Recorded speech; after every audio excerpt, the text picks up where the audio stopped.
Welcome to Toffee TV, joined by John Blain, as we are going to discuss a bit more of this. The Super League, which it's gone away, but it hasn't gone away, and Florentino Perez tells us every day it hasn't gone away, it's merely on hold. John, it's been a bit of a mad week. It's just over a week now, isn't it? 9 days at time recording that it all broke. It worried a lot of people for a couple of days, and then it went away very quickly, it seemed, or it fell apart very quickly. But listening to Florentino Perez, both during and after it fell apart, in his opinion, it hasn't gone anywhere. It's merely just on hold. So, I mean, I don't know what on hold means. Till he come back with something better, I think. Various clubs, they all did their announcements on Sunday, didn't they, saying, hooray, we're in. Albeit, I think, sort of like 5 of the English clubs just did some bland statement where, and not all did social media as well, just like sneaking it in on the website, so to speak. It in, yeah. And bless them, Arsenal said, we're founder members of this thing. Hooray. Yeah. And then they've all claimed to have left, yeah? Mm-hmm. But there's no evidence they've left it, is there? No. And you know, the contract that they all allegedly signed as a commitment point in July. So I guess this could, rumble along until then. Until then, yeah. I mean, 23-year contract. It's a 170-page document that each club signed. So it's not something that was, I've said before, was scribbled on the back of a beer mat. It was, something that was signed on Saturday, the Saturday according before. To Perez, yeah. According to Perez. Obviously, we knew there was a Champions League announcement on the Monday morning about the new reforms and everything else, which, ironically, was only reformed because these 12 clubs, or certainly some of the big names, had lobbied for it to be changed so they got more money. There's been some big statements from it. I mean, Perez has said it's on hold, clubs cannot resign, all signed 170-page contract, it's legally binding, there's no way they can leave. That's Florentino Perez. Leeds CEO Angus Kinnear has criticised the self-proclaimed Six, as he called them, said it's a deeply cynical plan.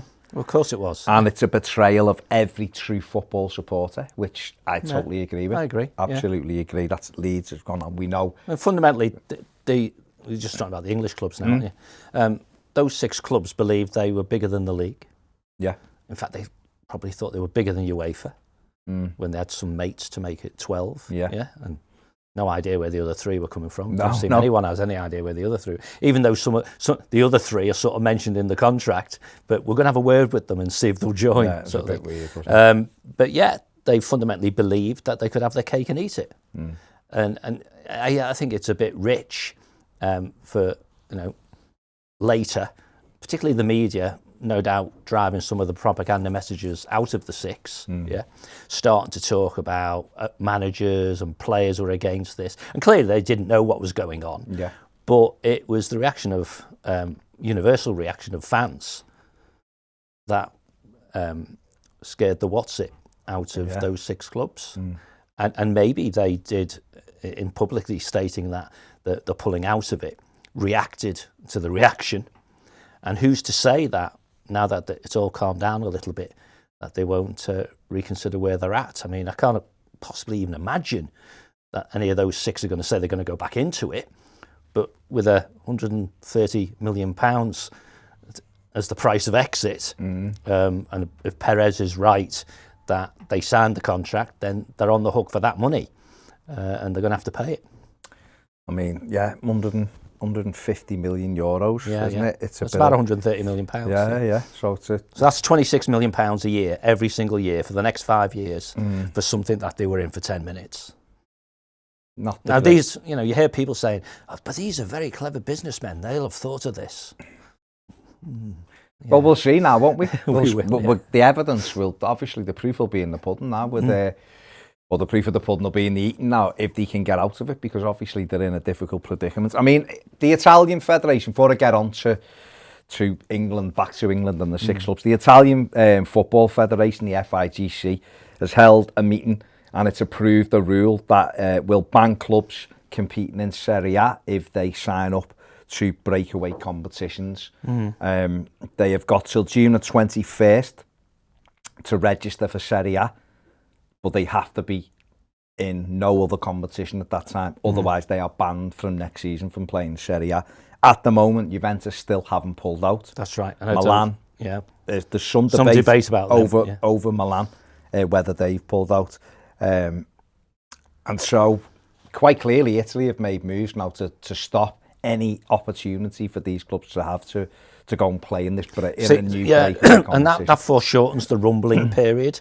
Yeah, because the proof point is 10th of July for the Super League. Yeah. So clearly, if the Italian clubs, as you might expect, are going to blink and go, the thought of sharing in 1.2 billion of fines that are going to be by the Super League that are going to be applied to the other 8 is overcome by there's no wriggle room here.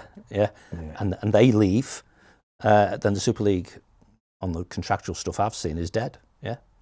Well, I mean, just that on that 1.2 with Perez's signature thing, because there'd only be, 2 of them left. It'll be, the 2 Spanish clubs. If the Italian clubs stay, then it'll be a bit of a boring league. There's only going to be 4. Well, they'll go and find a load of others, won't they? Well, they'll try to. I mean, just on, you were talking about the 1.2 billion. This is something we discussed off air before, which was the way you were just working it out. Where's that come from, the 1.2 billion? Well, what the contract says, and you've just said the number yourself, right? The contract says if you want to leave, then it costs you 150 million euros. And that 150 million euros is paid in 5 equal payments over the first 5 years of when you've left. Okay. So for English clubs, if you convert it into pounds, it's 26 million pounds per year for 5 years from 6 different clubs. And you just do the sums. And so that's going to the shareholders who are left in it. You assume it goes to the Super League, and presumably they may have the opportunity to disperse that to its shareholders, which right now one might suggest is 4 clubs. 3 to 4 clubs. And these founders weren't all equal to start with, and the 2 Spanish clubs were more equal than anyone else. And indeed, one of the clubs has the right to extend the July period. So again, lots of negotiation has clearly gone on. So this hasn't been done overnight, So when you get chief execs of big Manchester-based clubs saying, I knew nothing about it, then someone's managed to agree a big fat contract with lots of to-ing and fro-ing without any reference to him. And it's just not tenable to believe that, is it? So he might be telling the truth, or just being cautious and careful with his words at the moment, Very interesting. Back then to the Premier League. So we're in that's where the Italian FA stand. They had nothing really from the Spanish FA, but listening to a lot of Spanish journalists, Barcelona and Real Madrid run football there anyway. They already get 51% of the revenue, and the rest. Yeah, I spoke to some journalists au fait, and indeed some of them live, although they're English, live in Spain, and they said it's not the big hoo-ha we've had here. They just haven't had it there. No, well, if they get already, I think they get 51% of the TV, Barcelona and Real Madrid, and the rest of the teams get the other 14. Well, when you look at the turnover of them, you can see, it's the top 2 at Atletico sort of thing, and then it goes. Which is scandalous, isn't it? Because it's, I'll equate it to this in a minute, but that to me is absolutely scandalous as well. But back onto the Premier League, there's obviously been the hoo-ha over the 6. It was Monday, Tuesday. Everyone was out to get the 6. Everybody was out to get them. Sky were out to get them, and BT and the journalists. And then the minute they started dropping out, the narrative very quickly changed to, we can't punish these clubs. We can't do this. Gary Neville has been fighting the fight, self-confessed. Got a night off last night, didn't he? Got a night off. But self-confessed Manchester United fan, Manchester United through and through, has come out quite openly and said relegate them, ban them, fine them, kick them out of Europe, because I get he's also the owner of Salford City and he's looking at it from the whole thing. But he was very, very passionate. He started being very passionate on the Sunday night and he carried it through, and he's not waned at all. Jamie Carragher, who we spoke to the other week, was very vocal, but has levelled off a little bit in terms of he still wants Liverpool punished, but not in the same way that Gary Neville does. But even from the beginning, he was riding along on Neville's train rather than... Yeah. And others have done it. Listen, others have done it, but we've had other ex-players saying you can't, you absolutely can't punish the clubs. You can't punish the fans and the players for what the club owners have done. That's a farce. So that's a farce, isn't it? Well, it is, and this is where we are, and I think it's difficult for. Do you know what's happened there? Just an observation. Go on. Okay. On Monday morning, if you are one or the chief exec of one of the other 14 clubs, notwithstanding the bold statements that our club made that morning, right? Then you're thinking these guys are all going. Yeah. Therefore, actually, the worst thing you think can happen, which is the alleged devaluing of the league and the broadcast incomes and all those sorts of things, right, is going to happen because they're gone. So your focus is then on hopefully stopping them from going. Yeah. Well, while they were contemplating that, the reaction from fans, and it's irritating me that plaudits are being given to managers and to players. And I know the journalists are saying, and the fans did this, that and the other. But most of those managers and players only stuck their head above the parapet when it was clear which way the wind was blowing. Yeah. And they weren't doing it, Sunday night and very early Monday morning and so on, right? Then their mindset changes when they realise that you can see that there's momentum here. That's going to make it incredibly difficult, if not impossible, for all of those 6 to follow through with their treacherous plan. Yeah. Okay. And clearly, with Perez and others saying that actually a couple, which most of us concluded was City and Chelsea, only sort of went in under sufferance of you're better in than FOMO. out. Yeah. Then they were going to be the first to jump. Yeah. And they did. Yeah. They might have had a little battle on who could get their statement out faster, right? And that's an intent, isn't it, rather than an actuality, because if they have signed a contract, it's not been unpicked yet, And it was also curious that a letter of intent has turned into a binding contract. Letters of intent are not normally binding in that way. And some of the leaked documents talk about framework agreements, which again don't have the full weight of contractual commitment and so on. But if we assume they have signed, it's going to cost them money to get away, right?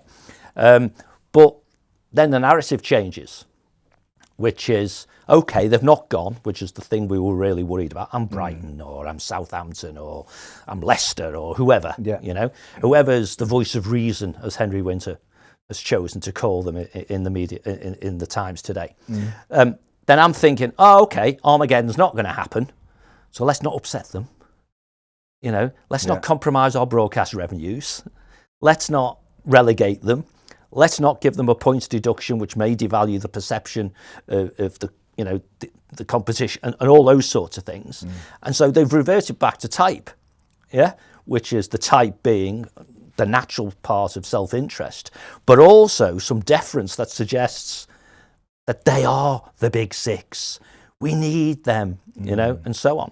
And I think, the binary side of it, which is where Neville's going, who's an activist type and ex-union leader for players and stuff, he's cutting through the crap. And he's saying they have to be punished really, really hard. Otherwise, it'll come again. And then it's just how. How do you punish them? My own view is not dissimilar from Neville's. I think it could be a point deduction that once this season is finished, for this season, which allows you to tweak who doesn't and doesn't qualify for Europe. UEFA, I think, are backtracking. I think again they're all reacting, and talking before they've actually reconciled what they really mean. Yeah. Because of course the chief exec, but the guy who leads UEFA, Alexander Catherine. He said, didn't he? They will be punished. Yeah. Then he said they won't. And then he said they might. He said sanctions. Well, he said today sanctions will definitely be made against the 12. Yeah, but a sanction is finance. Yeah. Fining Man City 50 million quid, they just laugh in your face. In fact, all these clubs perhaps would laugh in your face at 50 million quid, particularly if they're paying 25 million, 26 million every year to get out in the first place. But it has to be a sporting sanction to me. And I just think that when UEFA went after Man City, what they wanted to do was fine them 50 million euros and ban them from European competition for 2 years. Now, your viewers and proper football fans can think, is this worse than what City did? And I'll put my hand up and say, I think it is. What these 6 have done is much worse. Yeah. They were going to destroy football, not win a cup because they fiddle the books, although City got found. Yeah, well, they got off on a technicality, but anyway, it doesn't really matter. But UEFA thought that was worthy of 2-year ban and 50 million quid. This must be more. Surely, isn't it? More? Well, I mean, the argument's there not to punish the fans, right? Fine. Right? Which fans? No, but fine. The 6 or the 14? You're of the 6, right? So I'm a fan of one of the 6. Yeah. I'm not I didn't decide that my club wasn't in the 6, as we know. Yeah. So if you're a fan of the 6, you're going, well, I didn't decide that I wanted to go. We spoke to the Redmen lads. They're obviously go to match. The Liverpool fans, they were devastated on the Monday and the Tuesday when they thought they were out the Premier League. They were devastated. Of course you would be. We don't want to go. We want to stay where we are and do well, right? But then they voted 3 days later not to try and get FSG out. What I'm saying is, my point is, the right, Henry Winter's right on some level. It's harsh to punish the fans, but the reality is, like you just said, giving these clubs a financial thing isn't a punishment. Yeah. It's I'll pay this, pay that. It's nothing. Well, Bury, Wigan, Sheffield Wednesday, Portsmouth in the past, clubs like this, all these clubs were punished. The fans didn't do anything. They were punished. Yeah, every single, that I can remember, every single sporting sanction in football that's been levied over the last 30, 40 years, about things that have happened, have either punished, some of them have, punished clubs that had nothing to do with stuff, for example. And certainly if you're talking about these financial things where the leads and all these going into administration and points deductions and all those sorts of things, of course they hurt the fans, because, I mean, it's quite an emotional subject, your football club, Wigan finished 11th and got relegated. Wasn't the fans or the players' fault? Exactly right. So to say that those people who are entrusted with running your football club, have made a bad decision, but they shouldn't be punished. I said to you off air, I had this conversation with a Man City mate of mine, and the point of view there is, well, they didn't ask the players, they didn't ask the managers, they didn't do... Well, yeah, but guess what, in commercial terms, and it's not nice, but managers and players are employees. People who run businesses might ask their employees what they think, but the employees don't decide. So it's for the individual clubs to determine why they didn't talk to Klopp or to Guardiola or whoever it might be. Maybe because they would have got an answer they didn't like. And as far as fans are concerned, you don't get asked. But when were the fans last asked about anything outside of Everton with this consultation process for the stadium? And even then, surely... you could flip over and say, well, the fans wanted 60,000, but it's not going to be, you know what I mean? So they still have the remit to choose which bits they listen to and which bits they don't. But they have to be punished from a sporting perspective because it's the sport they were trying to destroy for self-interest and for money. Going through a competition with no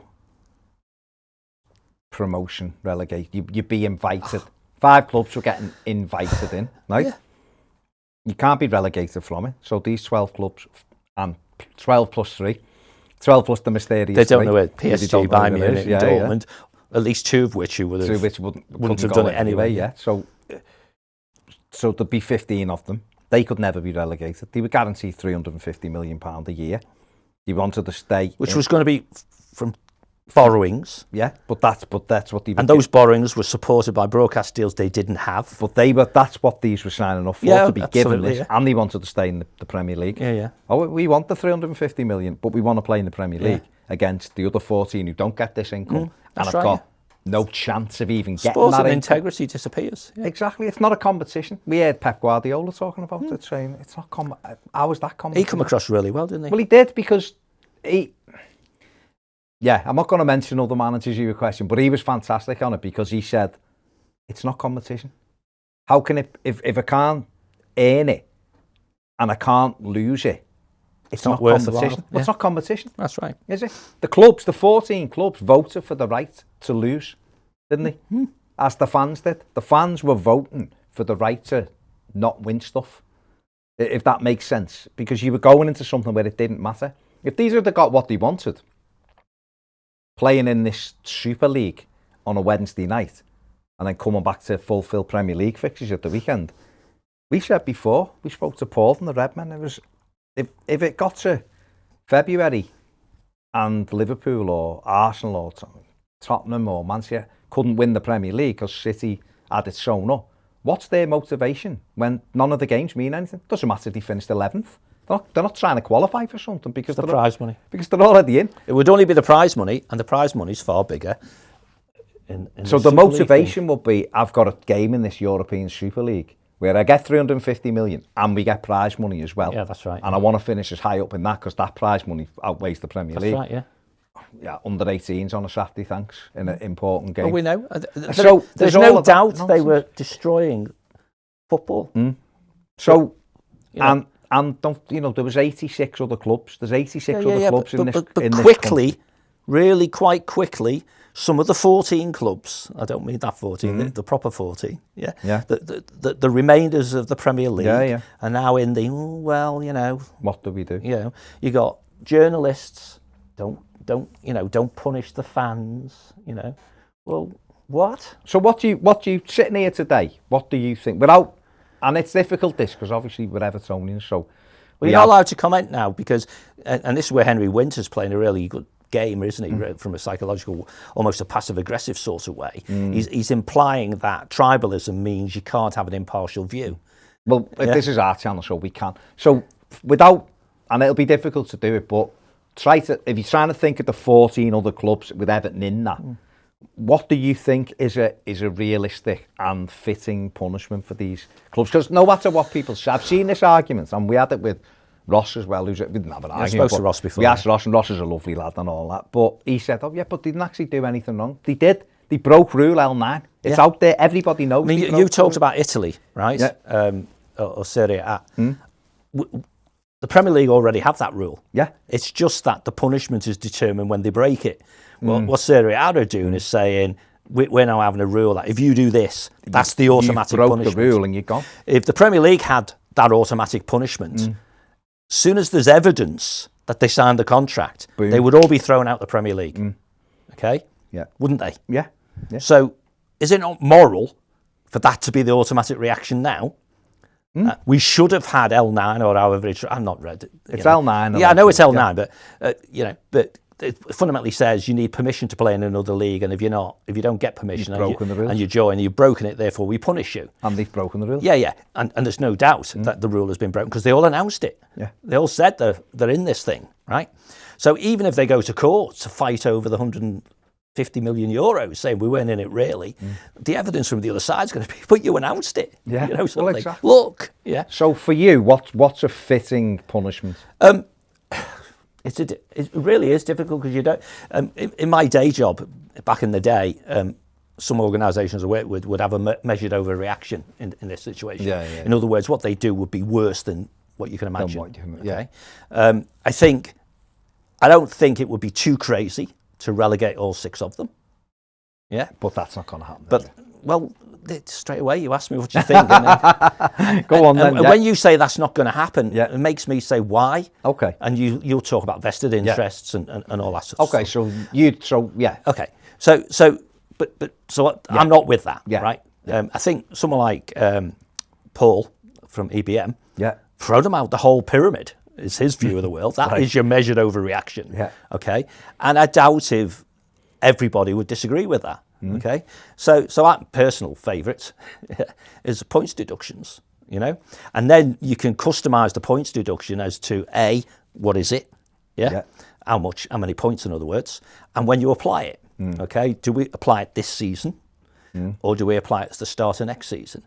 And if you're looking at that and you say, well, if we apply it at the end of the season, we actually know if we're the people deciding on the number, what the impact of the number is going to be, don't we? Yeah.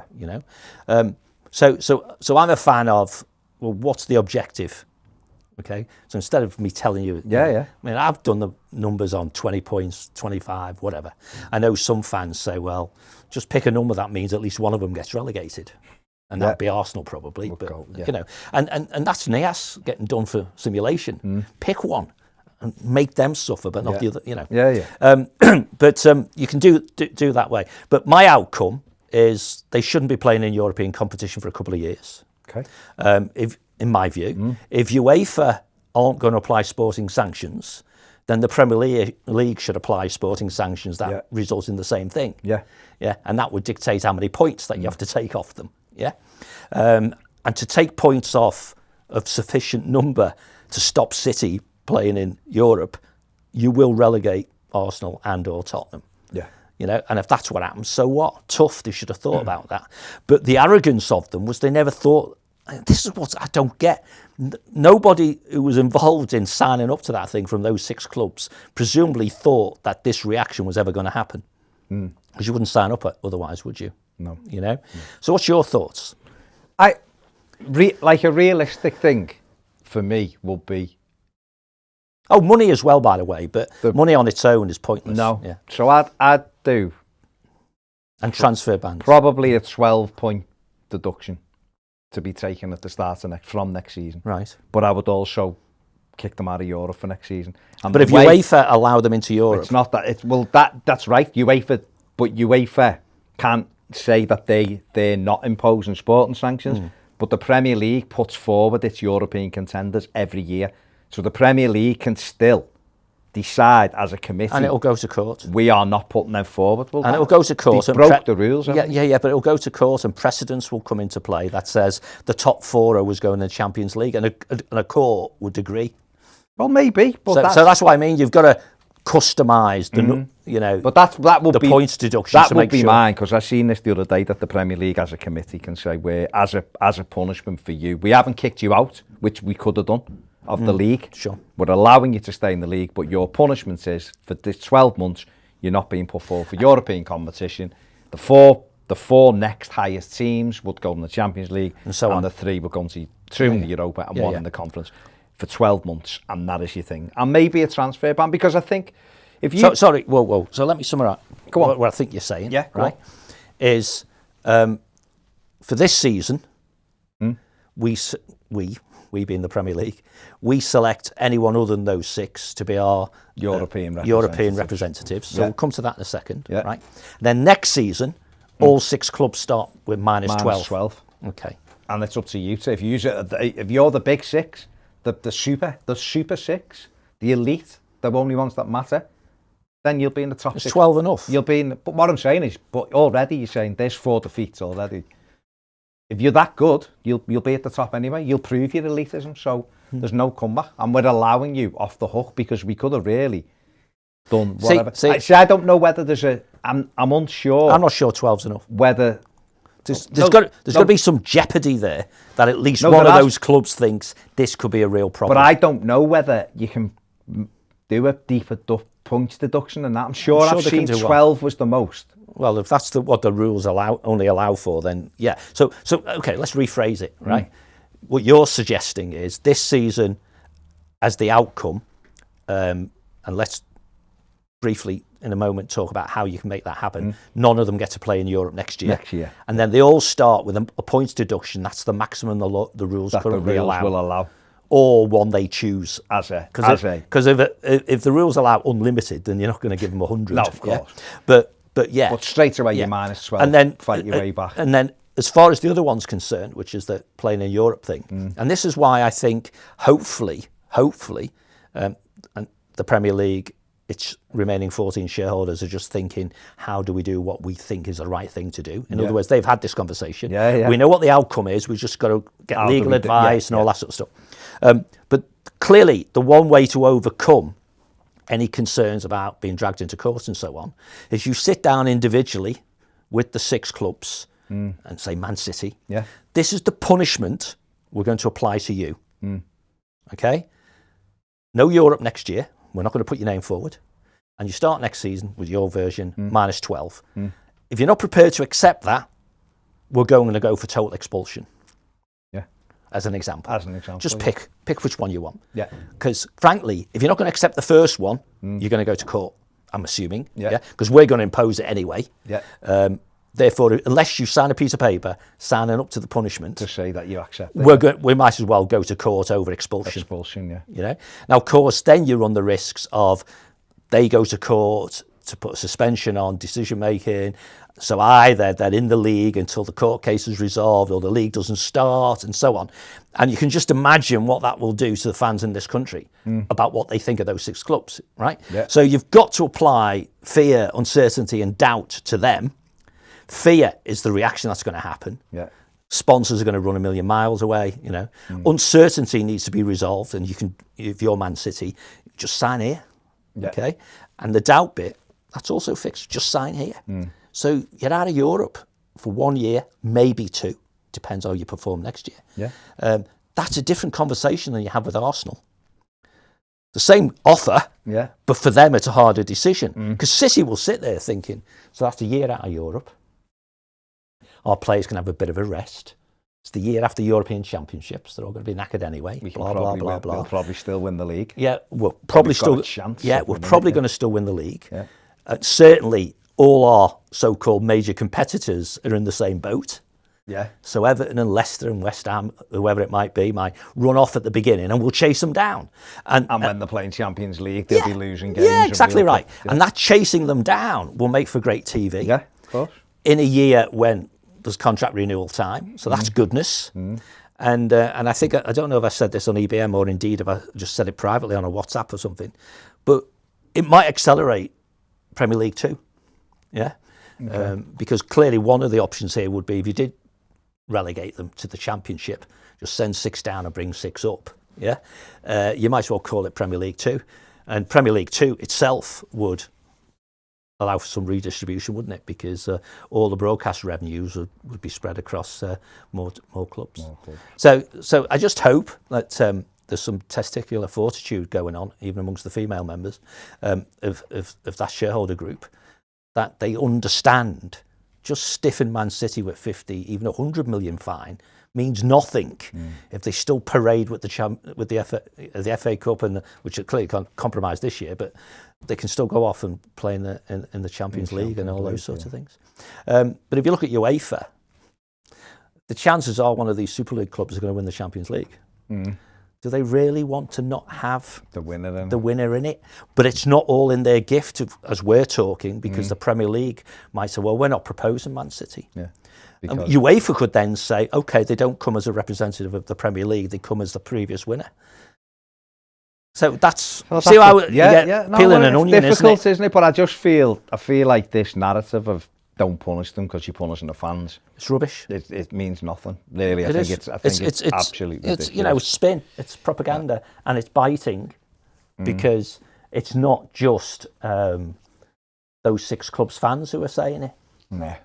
And I just don't get it. And for people like Winter to accuse, or implying rather, not accuse, implying that the 14 are just trying to take advantage of their own personal gain is a bit rich.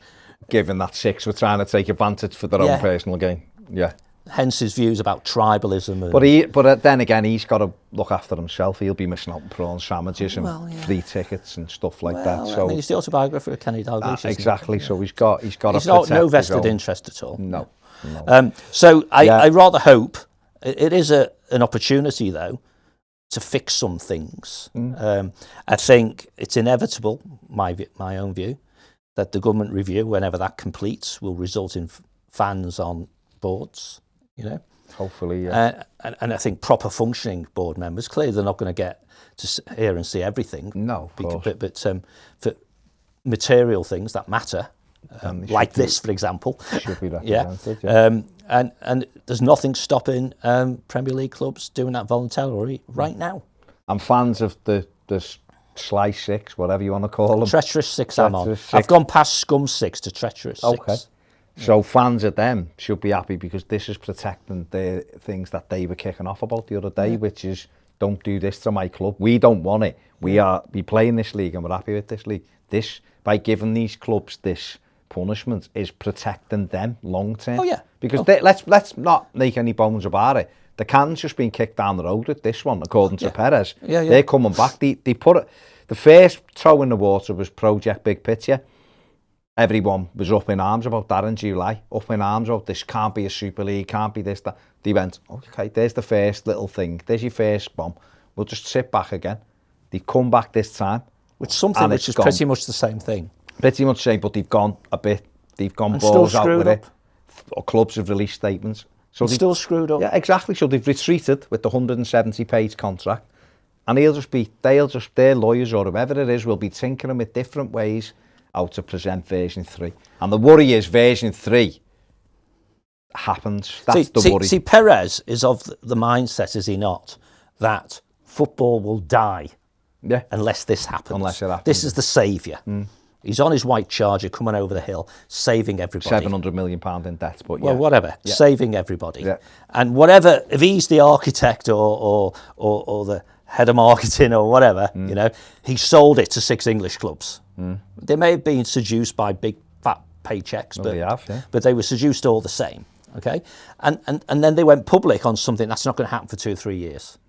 Had they spent half that 2 or 3 years building up to what they did last Sunday, they may have held the day. Yeah, because he thinks basically fans just don't understand what they were trying to do, and if they did understand, we'd all be behind it.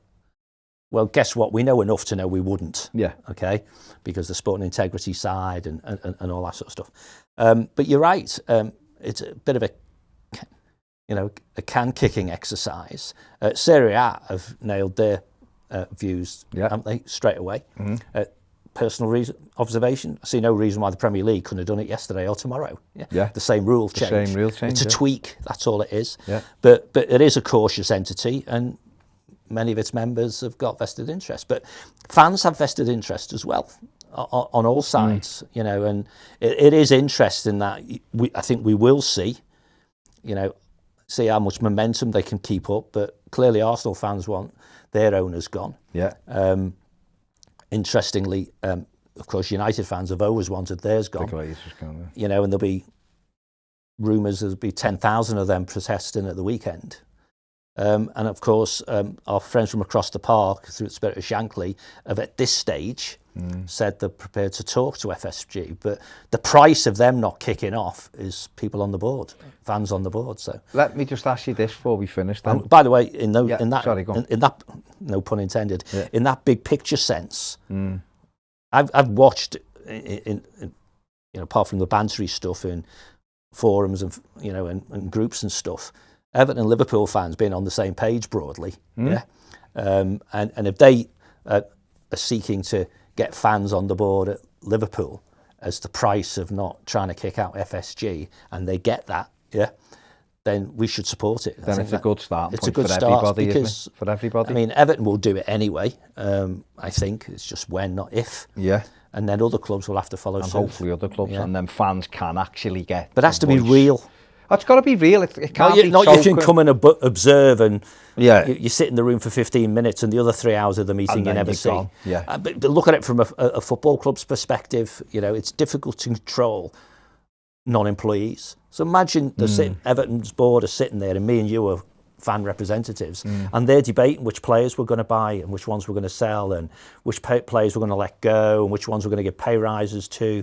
And then Baz comes back to Toffee TV and tells everybody. You know, so it's not easy. It's not going to happen overnight. And there would be some restrictions, and I think people would accept that. But there's certain things like moving a league that fans have to be very part of. Just very quickly then to finish, a lot of these owners are American.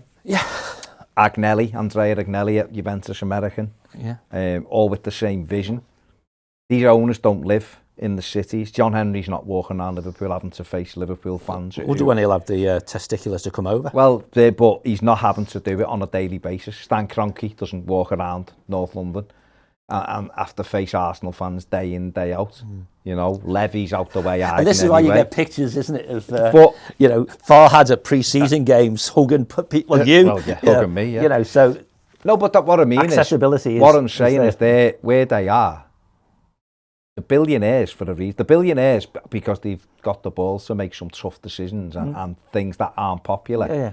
Do you think they're really bothered that the fans have? Do you think Stan Kroenke's bothered that 5,000 Arsenal fans turned up saying Kroenke out. Do you Probably think the not, Glazers care? No. The United fans are protesting not, the green and yellow and standing up against Glazers and this, that. Do you think that fans can have that influence to get them out their club? I think so, yeah, because, fundamentally, the way pressure will be brought to bear is through sponsors, really, income streams. Manchester United, biggest engine in the world for generating income, okay? Yeah. Or the RS across the way are only second only to them, probably, in brand value and worldwide presence and all that. What happened if Standard & Chartered thought, you know what, you don't quite fit with our ethos anymore, Liverpool, because, And I would imagine perhaps there's even potential that for all the sponsorship contracts these clubs have, that some of them will allow, the incumbents to go away if they want. Yeah. Right. So there's a lot of settling, isn't there, waiting to see what the impact's going to be. You saw the United share price went through the roof and then fell off a cliff, in a matter of 48 hours or something. But no, those North American owners who live in Boston or wherever they live, are not going to be too fussed if a handful, in comparative terms, fans are screaming at them when they're not even there. It helps that they're not on the terraces, I suppose. I think that's where the Liverpool fans missed the trick. I think they should have had the Kop with no flags on it, for one game. They took them away. No, but they should have left them off. They should have left them off for that one game, just to say we're still not happy about the strong message that it would bring. Yeah. But anyway, it's done now. But hit them where if they're only after money, then you can impact them in the pockets, can't you? Which is why a change in the perceived value of the business if they're thinking of selling it. Because now you get people saying, oh, well, Kroenke will sell for X and the Glazers will sell for Y and so on. But no, they're not. I don't think they're going to be impacted by 10,000 people outside Old Trafford at the weekend when there's 100 million on the planet. That's the problem, isn't it? That's the problem, isn't it? So, but that's where the fan activism thing comes to the fore. And time is a healer.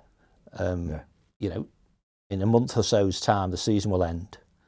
And you start getting linked with players. Yeah, and who's going to remember all this come August, And that's why I think there needs to be sufficient momentum and sufficient people. Well, maybe it's like Toffee TV, if you like, to keep it in front of people's minds.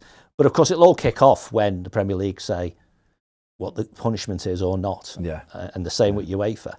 And that could have run, as I said before, to middle of July, but Serie A are helping by bringing it forward a little bit. Yeah, they've made their decision very quickly. Yeah, it's going to run, I think. We'll have to wait and see. But there should be some punishment, because if you don't punish people for breaking the rules, then where's the deterrent? You can just do it again, and it's not a good position to be in. Big thanks, John, for joining me today. Let us know what you think in the comments section below. I know a lot of you, the other videos we've done, have said nothing will happen to them because the Premier League haven't got the balls, whatever. But if there was something to happen, what do you think is a fair and right punishment for these 6 clubs? Obviously, there's 12 clubs, and Italy have already put a rule in place for their clubs that anyone does it again, they're banned from Serie A. So is that what the Premier League should do as a starting point? But let us know in the comments any other things you think should happen. And let us know. Thank you very much for watching. Give the video a thumbs up, subscribe if you haven't. And if you want more videos, including daily live videos, join us on Patreon. See you later.